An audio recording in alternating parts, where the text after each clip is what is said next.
خرچ کرنے سے مال گھٹتا نہیں۔ میرے اور آپ کے آقا و مولا نے ایک مقام پہ قسم فرما کے 3 چیزیں بیان فرمائی۔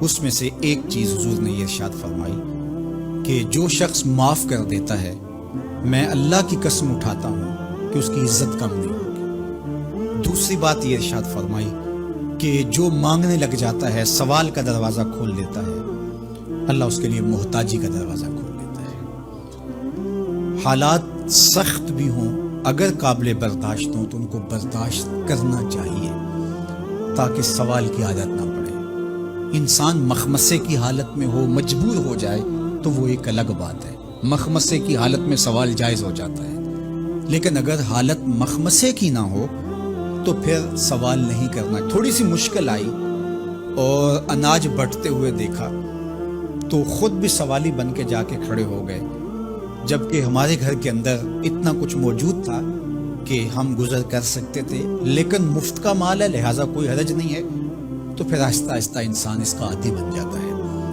اللہ اس وقت سے بچائے کہ ہم محتاج ہوں اور ہمیں عملاً اس جگہ پہ آنا پڑے، اللہ سب کو محفوظ فرمائے۔ لیکن اگر حالات کچھ تلخ بھی ہوں تو پھر بھی اگر آپ دیکھیں اپنے آپ کو کہ کیا ہم ایسی جگہ پہ تو نہیں ہیں کہ ہم سوال کرنے جائیں، تو باہر ایک ماحول دیکھ کر کے تو لپک پڑنا، تو اس سے آپ کی طبع کے اندر سوال کی عادت پیدا ہوگی۔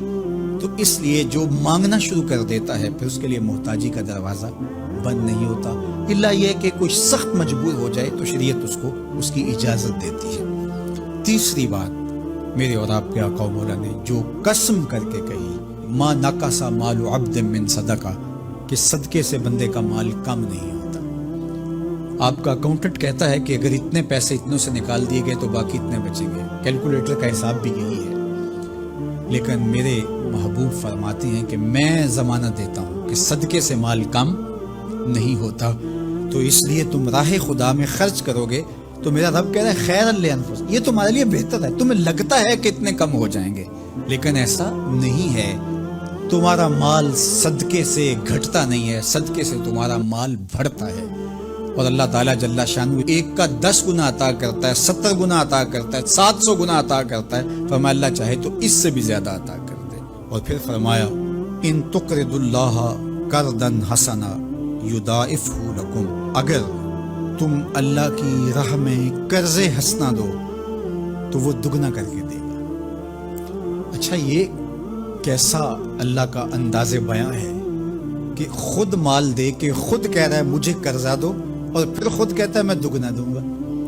دیا ہوا کس نے ہے؟ اسی نے، اور کہتا ہے کہ جو میں نے تمہیں دیا ہے اس سے مجھے دو، اور میں پھر اس کو اپنے دیے ہوئے مال سے دیے گئے مال کو دگنا کر کے تمہیں لوٹاؤں گا۔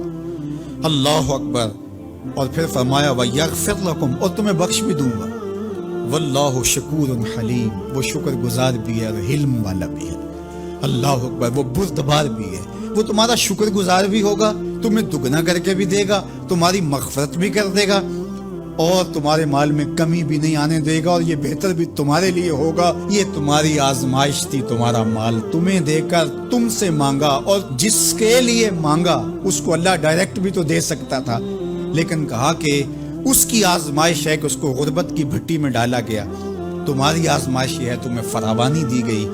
اب دیکھیے کہ وہ آزمائش میں پورا نکلتا ہے، تم آزمائش میں پورے نکلتے ہو، دونوں آزمائش میں پورے نکلتے ہیں، یا پھر تم نامراد اور ناکام ہو جاتے ہو۔ اللہ اکبر، اللہ جل شانہ پورے عالم کے اوپر پھیلی ہوئی وبا کو دور فرمائے، بالخصوص امت مسلمہ کی خیر کرے، اور میرے وطن پاکستان کو امن کا، نور کا، رحمت کا گہوارہ بنائے، اور یہاں نظام رسول کی بہاریں پیدا کرے۔ اللہ ہمیں معاشی بحرانوں سے نکال کے معیشت کا استحکام عطا کرے، اور ایک دوسرے کے لیے جذبہ احساس، جذبہ ہمدردی اور راہ خدا میں خرچ کرنے کا جذبہ فراما ہمارا مقصود کرے۔